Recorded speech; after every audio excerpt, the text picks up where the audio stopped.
As the battered remains of B, Evans, and Bartow's brigades withdrew up Henry Hill, Imboden's artillery kept the advancing Federals at bay, while the 4th Alabama attempted to rally near the Stone House. The only other cohesive Southern unit in the vicinity was the 7th Georgia, positioned near the Robinson Farm. After initially believing the Federals' main effort would occur near Mitchell and Blackburn Ford, by 11 a.m., General Johnston convinced General Beauregard that the Union advance on their left was the main effort, riding toward the sound of battle saying, "I am going there." The first to arrive was the South Carolinian Hampton Legion, commanded by Colonel Wade Hampton, which had just detrained after their journey from Richmond and was rushed to support the 7th Georgia at the Robinson Farm. Colonel Hampton positioned them along a fence line facing west toward the advancing Union threat, as he yelled to his unit, "Men of the Legion, I am happy to inform you the enemy is in sight." As the Hampton Legion readied their defenses, Lieutenant William Averill, who now commanded Porter's brigade, ordered the 27th New York to attack the remnants of the 4th Alabama near the Stone House. After a brief firefight, the 4th Alabama retreated in disarray up Henry Hill to join the rest of their brigade, reorganizing behind Henry Hill. As the 27th New York launched their pursuit, they came under heavy fire from Imboden's battery. Turning east, they marched up the Warrenton Turnpike to avoid the fire from the Confederate artillery. As they approached the lane leading to the Robinson Farm, the 27th New York was surprised to receive fire from their right from Hampton's Legion. When the 27th New York turned and faced Hampton's South Carolinians, the 7th Georgia advanced close to the rear of the New Yorkers, their blue uniforms convincing the men of the 27th New York that they, too, were Federals. At close range, the 7th Georgia ended this notion by unleashing a deadly volley into the 27th New York. After a determined firefight, the 27th retreated to avoid the maelstrom of lead. Continuing the trend of sending men piecemeal into battle, Lieutenant Averill sent forth the 8th New York and 14th Brooklyn, and they too fell into the same trap set by the Hampton Legion and the 7th Georgia. After another firefight, the New Yorkers were forced to retreat, but with their position vulnerable to Federals moving toward their right and rear, the Hampton Legion and 7th Georgia withdrew further behind the Robinson Farm. Hampton's South Carolinians and the 7th Georgia succeeded in buying another hour of time for the Confederate forces. As B, Bartow, and Evans tried to rally their regiments, a brigade of Virginians under the command of General Jackson began arriving at the top of Henry Hill. As the Virginians took up position of the reverse slope of Henry Hill, Imboden's battery, low on ammunition, withdrew. Wishing to demonstrate the illusion of strength, General Jackson had Captain Imboden unlimber his battery to deter the advancing Federals. As General Jackson examined the deteriorating situation, General B approached him while remarking, "General, they are driving us." General Jackson chose to position his brigade behind the reverse slope of Henry Hill, out of sight from the Federal artillery on Matthews Hill and Dogan's Ridge. To his front was roughly 300 yards of open ground. From that distance, the Confederate artillery, largely consisting of smoothbore cannons, had a considerable advantage over the Federals with their rifled guns. The reverse slope shielded Jackson's men from incoming artillery, while the open field to their front afforded no cover to an approaching enemy. As Captain Philip B. Stannard and Captain William Pendleton's batteries arrived on Henry Hill, Jackson placed them before his brigade, while allowing Imboden's wary battery to retire.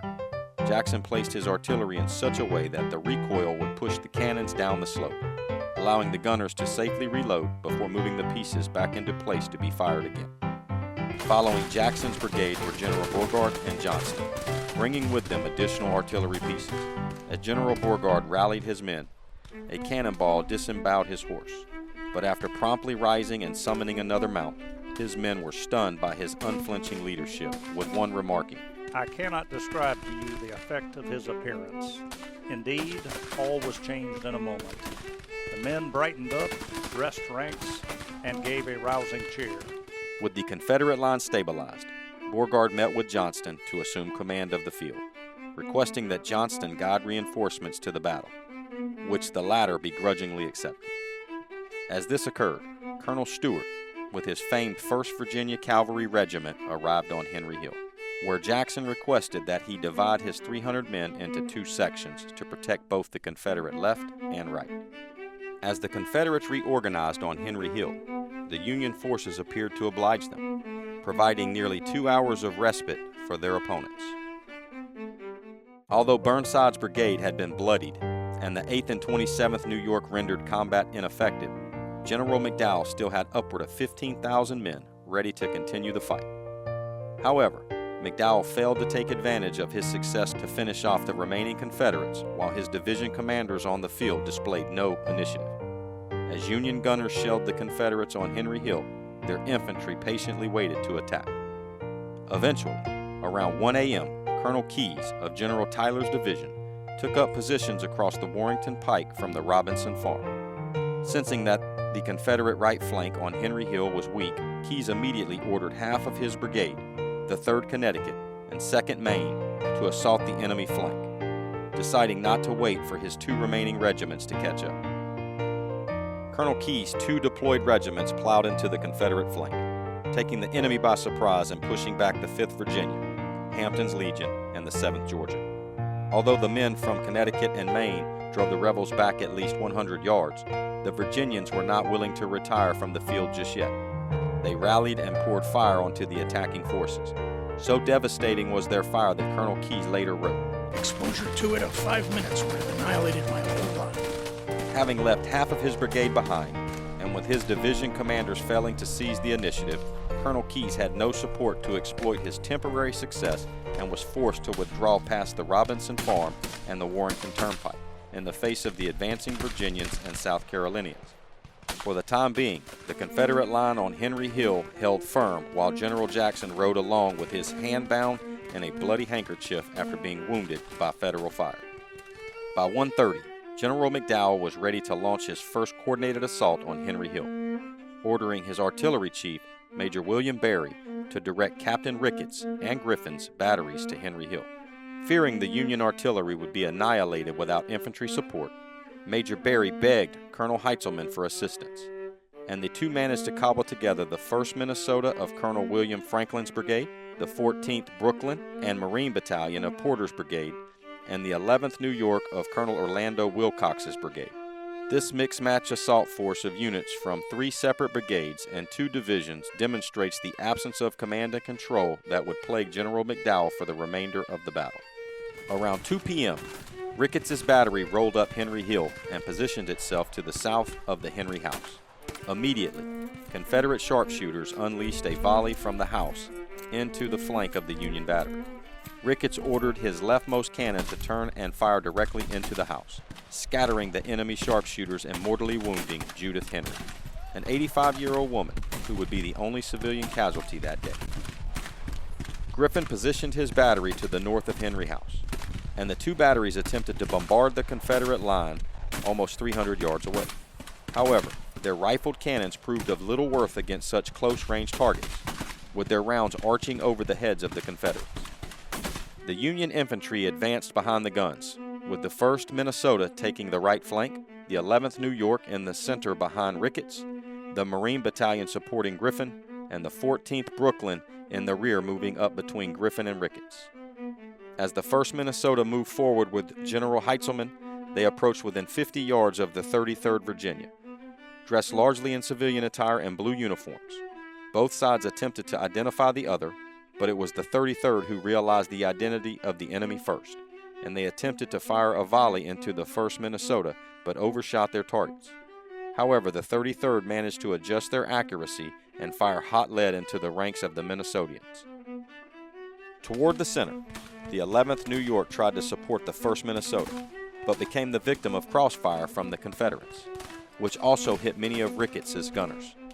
As the line began to break, Captain Ricketts called out to his infantry support, "For God's sake, boys, save my battery," which encouraged a few of the infantrymen to hold the line, while many retreated. On the left of the line, the Marines were also in dire straits. These were not the battle-hardened Marines from the Corps' illustrious history, as many had only been with the battalion for a few weeks. With their right flank wavering and having suffered several casualties, the Marines joined the retreat off Henry Hill.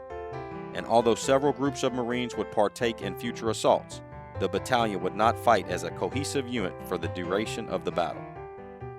As the Union line retreated down Henry Hill, Colonel Stewart, guarding the left flank of the Confederate line along the Manassas-Sudley Road, charged directly into the retreating Federals, engaging them in hand-to-hand combat.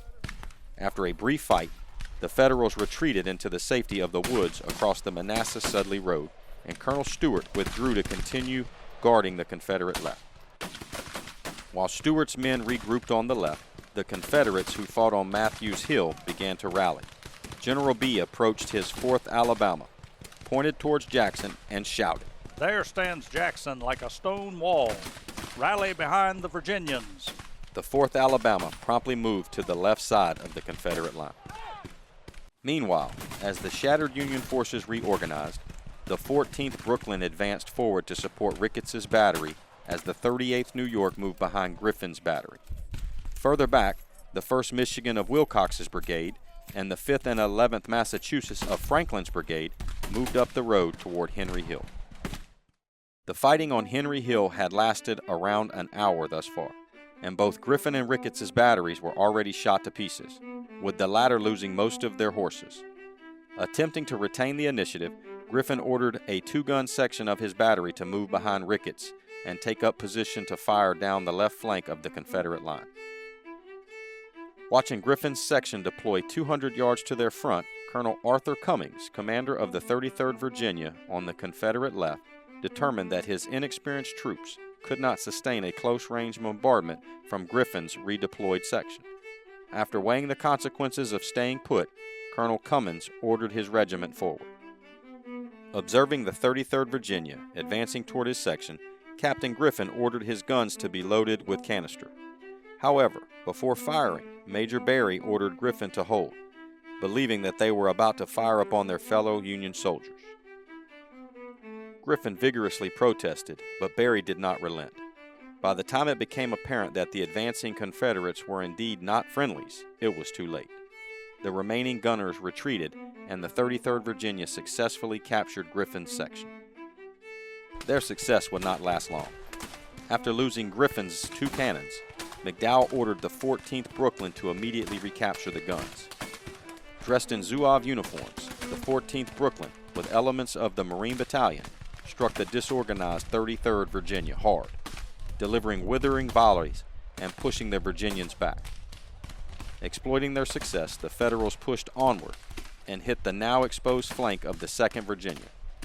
Although the 2nd Virginia tried to refuse its flank in the face of the advancing enemy, the regiment dissolved and retreated with the 33rd. The 14th Brooklyn, with Marines in support, then turned their attention to the Confederate artillery. With his left flank unraveling, General Jackson attempted to rally his men. When a member of the 33rd Virginia approached the general and expressed how the day was going against them, Jackson sternly replied, "If you think so, sir, you better not say anything about it." Responding to the mounting crisis, General Jackson ordered his 27th and 4th Virginia to turn left. Readying them in line, he called out to his men, "Reserve your fire until they come within 50 yards. Then fire and give them the bayonet, and when you charge, yell like furies." The effect of Jackson's presence was intense, as members of the 2nd Virginia returned to the line next to the 27th. Even further to the left, a hodgepodge collection of the 49th Virginia, 11th Mississippi, and 4th South Carolina moved into position as the 6th North Carolina and 2nd Mississippi trailed behind them. The 14th Brooklyn and their supporting Marines pressed onward and were met by intense fire from Confederate artillery, which staggered the Federals. The 14th and the Marines redressed ranks and pushed forward again, only to be rebuffed by Jackson's brigade. On their 3rd attempt, the situation deteriorated rapidly. They then deployed and delivered their fire upon us, which together with the crossfire from the bushes and the shot and shell from their battery were so severe that we were compelled to retire. The Federal counterattack had reached its culminating point, and without additional support, the Zouaves and Marines began to retreat, leaving their dead to represent the high water mark of the United States on Henry Hill, with one member of the 2nd Virginia later commenting, The green pines were filled with the 79th Highlands and the red-breeched Brooklyn Zouaves, but the only men that were killed and wounded 20 to 30 yards behind and in the rear of our lines were the United States Marines. As the 14th Brooklyn and Marines withdrew, Jackson ordered his counterattack, yelling out, "We'll charge them now and drive them to Washington." After a brief melee, the Federals retreated, only to then be fired upon by the mixed command of Confederate units that had arrived to secure their left flank. Driving back the 14th Brooklyn and Marines, the 4th and 27th Virginia turned right and then charged Ricketts' battery. With Ricketts now wounded, their infantry support routed, and no horses available to move the cannons, the gunners fled before the charging Virginians. To their left, the remaining pieces of Griffin's battery had already limbered and managed to escape the onslaught. Further south, the colonel of the 6th North Carolina, Colonel Charles Fisher, seized the initiative and recaptured the 2 cannons of Griffin's section from the remnants of the 14th Brooklyn, who were reinforced by the 1st Minnesota and 11th New York. Colonel Fisher attempted to press the assault past Griffin's section, but a bullet pierced his skull as his regiment veered left toward the woods across Manassas-Sudley Road. To the right of the North Carolinians appeared the 1st Michigan, who fired into the rebels' right flank. The combined fire from 3 sides routed the 6th North Carolina, and they withdrew into the woods south of Henry Hill, again relinquishing Griffin's 2 cannons. Having successfully pushed back the 6th North Carolina, the 1st Michigan turned to the left and attempted to recapture Ricketts' battery. They charged up Henry Hill and engaged the 27th Virginia in close quarters combat. However, with casualties mounting and without any support, the 1st Michigan retreated. While the Michiganders withdrew down Henry Hill, organized remnants of the 1st Minnesota, 14th Brooklyn, and 11th New York tried to retake Griffin's section. Jackson quickly adjusted to the oncoming threat, and one Virginian later recorded that the Federal charge was a clear case on their part of self-imposed butchery. And the New Yorkers and Minnesotans withdrew, leaving more of their dead on the field. The next to advance in the continuing array of uncoordinated Federal attacks were the 11th and 5th Massachusetts, who formed up to retake Ricketts' battery. Conspicuously absent was Colonel Franklin, their brigade commander, adding to the confusion as these 2 regiments marched up Henry Hill. Still, the men from Massachusetts held firm as they engaged with the 4th and 27th Virginia, even forcing them to fall back 50 yards. To the left of the 27th Virginia, the 2nd Virginia attempted to retake Griffin's section, but was repulsed by fire from the 11th Massachusetts. By now, Jackson's battle-fatigued and disorganized line was near breaking. Unable to sustain any more fire, the 4th and 27th began to retreat. Seizing the moment, Beauregard personally led the 5th Virginia and the Hampton Legion in a counterattack against the 11th and 5th Massachusetts, ordering his men to "Give them the bayonet." The Massachusetts men fought a back-and-forth battle with the Virginians and South Carolinians. The shouts of the combatants, the groans of the wounded and dying, and the explosion of shells made a complete pandemonium. Eventually, the Confederate assault prevailed, and the 11th and 5th Massachusetts were forced off Henry Hill. As the 11th retreated, they received fire from their own men, who mistook the gray-clad regiment for the enemy. On the Union right, the bloodied, but not broken, 1st Michigan, 11th New York, 1st Minnesota, and 14th Brooklyn again rallied into formation to recapture Griffin's lost section. Moving up Henry Hill, the Federals ran into another composite force of Confederates, consisting of elements from the 1st Louisiana Battalion, 4th South Carolina, 7th Georgia, and 4th Alabama. Leading the cobbled-together Confederate force was General B. As they moved to strike the advancing Federals, B was mortally wounded by an enemy bullet, while further to the right, Colonel Bartow, too, was shot and soon died, while urging his men to never give up the field. Despite losing 2 brigade commanders in a short span of time, the Confederates held their ground, and once again, the Union forces were compelled to retreat off Henry Hill. By this point, most of General McDowell's regiments were either exhausted from marching and fighting or too far away to join the fight. The only available reserves were the brigades of Colonel Sherman and Colonel Oliver Howard. McDowell devised a plan where Sherman would assault Henry Hill directly, while Howard's brigade attempted to turn the Confederate left via the way of Chinn Ridge. Colonel Sherman, like most Federal commanders this day, failed to concentrate his forces before assaulting up Henry Hill. While most of his brigade was still marching in column, he sent the 13th New York bounding forward. When they moved close to the remains of the Henry House, the 13th New York heard calls before them that they were about to fire upon their own men. This turned out to be a ruse from the Hampton Legion, who then fired upon the unsuspecting New Yorkers, who stood their ground for the next half hour before retreating. Continuing to send his men in piecemeal, Colonel Sherman ordered the gray-clad 2nd Wisconsin up Henry Hill, where they were met with a barrage of musketry from the 5th Virginia. The 2nd Wisconsin withdrew down the hill, only to be fired upon by friendly forces before order was restored. On their second advance, the 2nd broke into 2 wings and moved slowly up the hill. As they neared the top, they heard cries from their front that they were shooting at their own men. Again, the clever rebels had fooled the advancing Federals. And once the 2nd Wisconsin stopped firing, the South Carolinians and Virginians delivered heavy volleys onto the Wisconsinites and forced them off the hill, where they were again subject to friendly fire. Next into the meat grinder were the Highlanders of the 79th New York. Halfway up the slope, the 79th began to waver as shot and shell pierced their ranks. Yet, the officers rallied their men and they continued their assault. As the Federals closed with the Confederates, they again succumbed to shouts from the enemy saying they were firing upon their own men. The Highlanders held their fire as the 5th Virginia and Hampton Legion delivered several volleys, forcing the 79th to retreat down Henry Hill. The 69th New York was the last of Sherman's regiments to assault the Confederates on Henry Hill. Luckily for them, the 38th New York, which had been idle for most of the action along Henry Hill, fell in to the right of the 69th just as Reynolds' battery moved into position on the hill directly behind the stone house.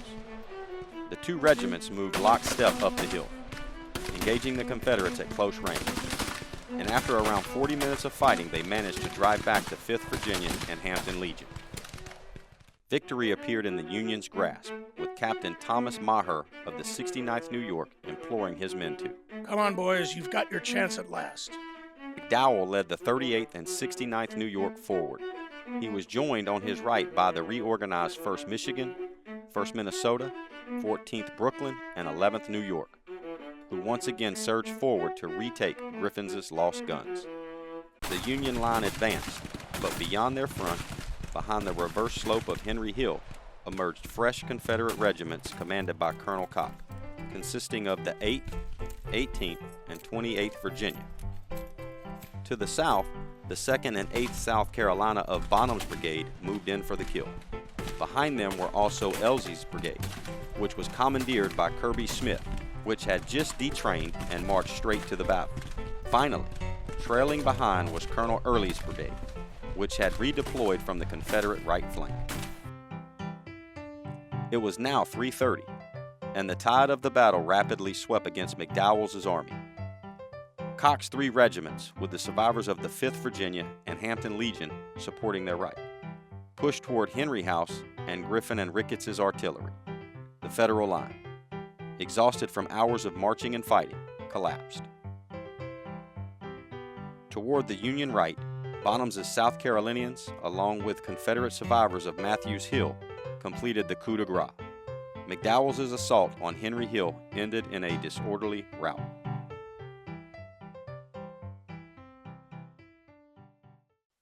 However, McDowell still had one more brigade at his disposal. Oliver Howard's brigade, positioned on Dogan's Ridge, was ordered to move toward Chin Ridge to strike the Confederate left and rear. Howard deployed his brigade into 2 lines with the 4th Maine and 2nd Vermont to the front of the 5th and 3rd Maine. He then repeated the same mistake many other Union commanders made that day by attacking piecemeal, moving up Chin Ridge with his 1st line while leaving his 2nd line near the Warrenton Turnpike. To protect their left flank, McDowell ordered Sykes' regular battalion to guard against any enemy thrust across the Manassas-Sudley Road. The Confederate infantry on Henry Hill adjusted their ranks to fire upon Sykes' battalion and were reinforced with Captain Delaware Kemper's Alexandria Battery. West of the Manassas-Sudley Road, Elzey resumed command of his brigade after Smith was wounded and deployed his men on Bald Hill, while Early's men moved behind their rear to lengthen the Confederate line. Stuart's cavalry, supported by Lieutenant Robert Beckham's artillery, protected the extreme left flank. As Howard's lead element bridged the crest of Chin Ridge, Elzey cried out, "Stars and stripes! Stars and stripes! Give it to them, boys!" and his brigade poured fire directly into their ranks, stalling the Federals in their tracks. To Howard's right, Beckham's artillery fired into his flank. Realizing the threat before him was greater than expected, Howard rode back to bring up the 3rd and 5th Maine, only to find the regiment shaken by artillery fire. Still, Howard managed to rally his men before sending them into the front line. The position of Howard's brigade was tenuous at best. Toward his right, he saw Early's brigade move against his flank. Howard attempted to refuse his line, but his men interpreted this as an order to withdraw. Although his commanders tried to stem the tide, Howard believed it would be best to pull back.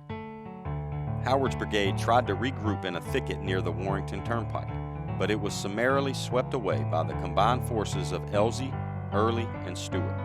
Sykes's battalion remained the only organized Federal unit on the field, but facing the bulk of the Confederate army, Sykes ordered his battalion to retreat. General McDowell's army had collapsed. Most of the Union regiments and batteries retreated in the direction they arrived, with many crossing the Bull Run either at the Stone Bridge, Sudley Springs Ford, or the Farm Ford. Following the 28th Virginia up Matthews Hill, Stuart pursued the enemy towards Sudley Ford, while Early moved to Poplar Ford. The 8th and 2nd South Carolina, supported by Kemper's battery and a makeshift cavalry battalion, moved east up the Warrenton Turnpike to try and cut off the Federals retreating across Cub Run. As the Federal mob moved through Centerville, the Confederates near Blackburn and Mitchell's Ford attempted to begin a pursuit, but it never materialized. Beaten and broken, McDowell's shattered army retreated towards the safety of Washington. The battle was over. The first major battle of the American Civil War was a rude awakening to both sides. The Confederates suffered 387 men killed, 1,582 wounded, and 13 missing, while the Federals lost 481 men, 1,011 wounded, and 1,216 missing. In addition to the untold number of small arms and equipment dropped along the road, the Union Army also lost between 25 and 28 artillery pieces, many of them rifled. As the Northern and Southern press reported on the battle, the opposing sides devised different names, with the Confederates regarding the fight as the Battle of Manassas, while the Union called it the Battle of Bull Run. With many Civil War battles, the names derive from each side's perceived geographic importance, with the Confederates viewing the fight as a defense of Manassas Junction, while the Union emphasized having to cross the Bull Run Creek. Although the Confederate victory stalled any Union offensive for the duration of 1861, the campaign ended with the armies occupying near the same positions they had before. Yet, gone was the notion that the war would end in a single battle. As 1861 turned to 1862, the Union Army would be forced to take stock and devise a new campaign to invade the South, to reunite the country through the violent force of arms. If you are interested in learning more about the Battle of First Manassas, the Marine Corps Association offers all members battle study packages to help you begin your own research of the battle. Also available to members is more video content, which includes the MCA After Action Review series to discuss the strategic, operational, and tactical aspects of the battle, provide guidance on conducting your own staff ride, and offer wargaming guidance. You can become a member to receive this additional content at www.mca-marines.org. If you enjoyed this video, please remember to like, comment, and subscribe to our YouTube channel. Thank you.